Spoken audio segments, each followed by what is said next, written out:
Hey guys, welcome to the Knitting Diaries. If you're new here, my name is Carla and I'm so happy to have you guys here on my little corner of the internet. And if you are returning, then welcome back to episode 2.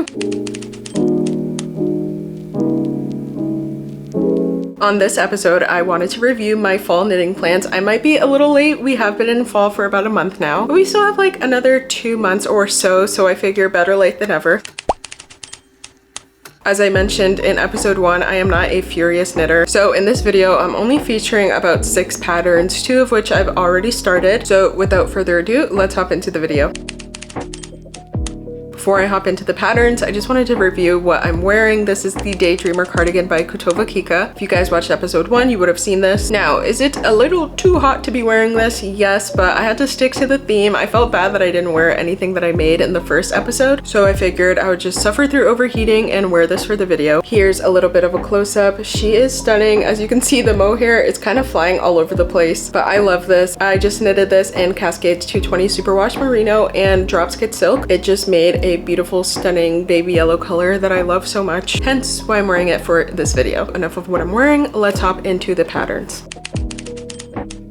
First pattern on my fall knitting plans list is the Seul cardigan by mochiknits. I actually have it here. Don't expect too much because I have not worked on it in weeks, but here she is. This is the progress that I've made. I joined the fronts and the back together. That's as far as I've gotten, and then I've done like maybe 2 inches from the armpit down, and I got so bored of this, but this is so stunning. I love the color. This is knitting for olive heavy merino and soft silk mohair in poppy blue. I love this color so much. The color is basically what's pushing me through this pattern, besides the fact that I love the end result and I really want to wear it. That's basically all that pushes me through doing like basic stockinette patterns. Unfortunately, stockinette to me is so boring, but it looks really great and super clean. It's just extremely tedious, and I like a little bit of variation when I'm knitting because I do this for fun, as well as to have an end product, of course. But here she is. I'll insert some photos so you guys can see what the end result's supposed to look like. It is a worsted weight pattern. You don't have to hold 2 yarns together, but I am, just because I kind of like the fuzziness of mohair, obviously. And I will definitely be focusing on this as soon as I'm done with the second width that I'm working on at the moment. I am knitting a size medium. It's meant to be a bit oversized. I'm not remembering the exact amount of positive ease, but there is quite a bit. I think when I'm done with this, I'm just gonna do like a brown button and have it just be kind of more of a neutral. I know that sounds crazy because this is so bright blue, but I just imagine this with a white t-shirt, kind of like what I'm wearing now, and just like some nice light blue jeans. And since I do live in Los Angeles, I really feel like this would be thick enough to be wearing as an actual jacket. And I do know, since these are fall pieces, it's not supposed to be like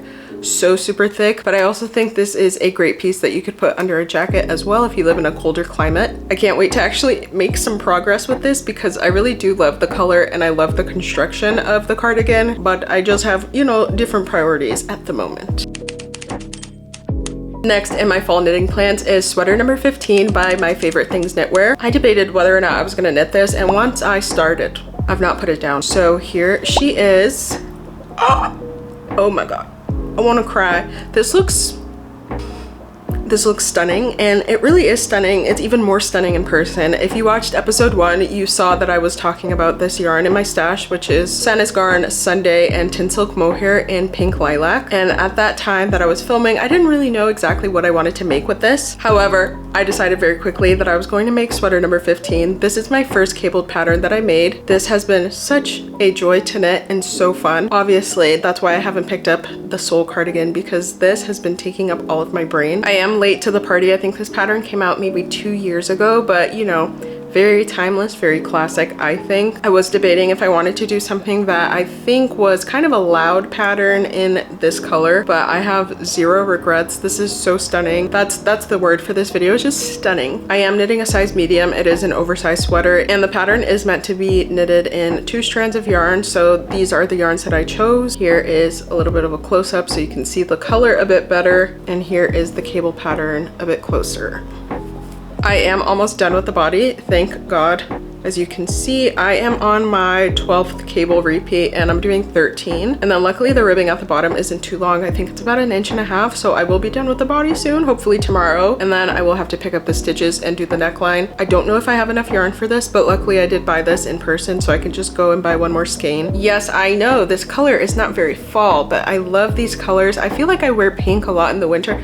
I wear pink a lot all the time. I feel like it's just flattering on my skin tone. And I am originally from Boston, and I visited in January, and I was literally the only person who was wearing color. Everyone was wearing gray and navy, and it made sense why I was so sad when I lived there. Like I said, this is my first cabled piece. I would say I'm a confident beginner, so this has not been hard to knit. I did try to do it without a cabling needle. I ordered one on day 2. So it's been really fun, very enjoyable. I think this has like started a cabling addiction for me, because now I just see these patterns on Instagram and I'm like, I could do that. So they all get added to my list. And I just love this mohair. This is definitely the nicest mohair that I've used. So far I've used Drops Kid Silk, this which is the tin silk mohair, and then the soft silk mohair from Knitting for Olive. I love a fluffy mohair, and this is definitely that. The drops that I used in this sweater is also super fluffy, but this one is a little bit more tame and not as itchy. Drops Kid Silk can be on the itchier side, but I'm just happy that I chose such a nice yarn combination for this sweater, because I know I will have it for life. And then obviously when you block this, it stretches out so you can see the cables a bit better.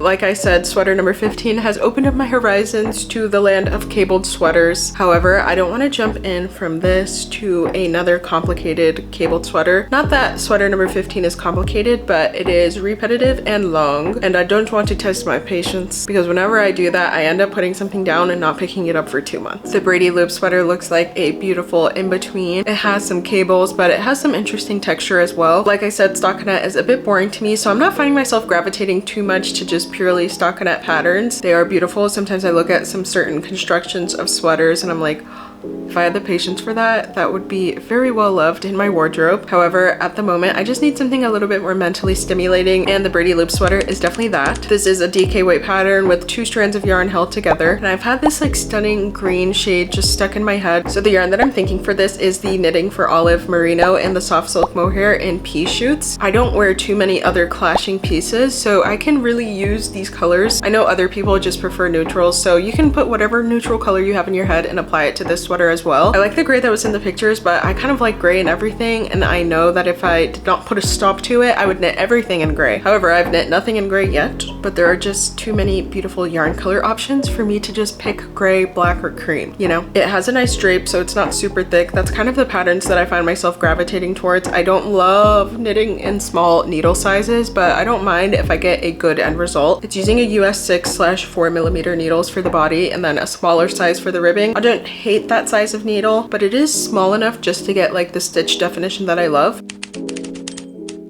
And the next pattern that's on my list that I would love to knit, currently I'm kind of deciding between the braidy loops and this one. It is the tulip loop sweater by Other Loops as well. This is a little bit more intricate than the braidy loop sweater. She is stunning. I love all the variations that I'm seeing online. I saw one in a cobalt blue, which I have a love history with cobalt blue. It is an Aran weight pattern, so it's a little bit more of a thicker sweater. It's also 2 strands of yarn held together. I would love this in the same color pea shoots from Knitting for Olive, or a red. I think a gray would look really beautiful as well. I've seen some people knit it in that, and to me, gray is just such a good classic color. I find I have a place for it in my wardrobe, but like I said, whenever I see all these yarn colors, it's hard for me to just pick gray. But this would be a really great staple piece as well. I love textured knits now. A monster has been created from sweater number 15. Like I said, I don't love using thicker yarns. This one I would have to use heavy merino instead of merino. I more prefer to use thicker yarns with a cardigan like this or the Seul cardigan. However, I might give this one a try because all the pictures look beautiful. In this sweater, the front is stunning. The back,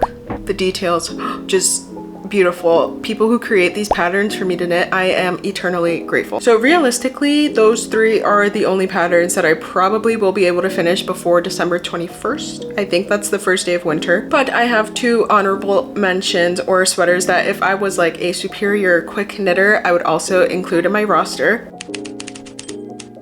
The first one is the Uyuni cardigan. I found this cardigan in my Instagram surfing. I love Instagram for knitting patterns. You definitely find a lot of things that are maybe not in English, of course, which is really sad. This one is by Suuko Knits, which is a Korean knitwear designer, and luckily this is translated into English. I have come across so many that have just been in Korean or in Japanese, but this lovely girl took the time to get it translated to English. This is a beautiful worsted weight cabled cardigan. The color that she chose is what sucked me in. As you can tell, I love that shade of pink. The sweater number 15 is pretty much in that same exact shade, and shocker, I would actually love this in a light gray. I feel like the detail in the pattern is so stunning that I would just kind of want that to shine, and I feel like I would be able to wear a gray color a lot in my wardrobe. So to me, it'd be super versatile and a great layering piece in the fall. And if you're in a colder climate, I feel like this cardigan would layer beautifully. I think I'd pair it with maybe a white turtleneck up to here, because I know you guys live in cold places, unlike me. I would close the cardigan so you could see the beautiful detailing, and then just throw a coat over and leave it open so you could see all the lovely cables. This is definitely something that I would love to try. I just would have to find the right yarn. For me, I find the pattern, then yarn that speaks to me, and then that's when I decide to do a pattern. So I feel like I would just have to find the right shade of gray, or maybe even a cream color would be really beautiful in this. And last but not least, I have the Port Jacket by Ozetta. This is another worsted weight cardigan pattern. This one's a little bit more simple, so it's probably something that I would do if my brain was like completely fried from doing textured patterns. I think this would be a great layering piece or an outerwear piece. For me, this would be an outerwear piece. I get so hot with wool that sometimes I find that it works better than like some of the coats that I have. And contrary to popular belief, it does get into like the low 50s here, sometimes the 40s at night. So I would have a use for this. That's what I'm telling myself. I think this would be so stunning in like a brown slash camel color. And the camel color that I'm talking about is like the classic outerwear camel color. So more of a jacket than a cardigan. I think this would also be stunning in like a red, not super bright, but kind of in the middle. Or a gray, of course, like the pictures that she posted. I think you could make this a little bit more fancy depending on the buttons that you put on. But I just imagine it in like a beautiful red with like a dark blue, medium blue jean. And it would look very much a French girl. But all in all, a really good versatile piece that I feel like I would have forever. And I am a cardigan lover, so I definitely get way more use out of cardigans than I find like sweaters, because a sweater you definitely have to commit to wearing it all day. A cardigan you can take it on and off, and since here in the morning it's 50, in the middle of the day it could be 75, that's definitely something that I need in my wardrobe. All right guys, I hope you enjoyed today's video talking about my fall knitting plans. Hope you guys enjoyed seeing the progress in my whips. The next video, I really hope that I have more to show for in my sweater number 15 and the seul cardigan as well. But I'm just very excited to finally have like a full season of knitting. Since I did start knitting in the middle of winter, I haven't really had the chance to wear much of my knits. I find myself checking the weather and seeing if I can pull my stuff out, and we're almost getting there. If you guys enjoyed today's video, then please subscribe, leave me a comment telling me what your fall knitting plans are. I love to find new patterns. That's why I'm always scrolling on Instagram. But thank you so much for watching, and I'll see you in my next video. Bye!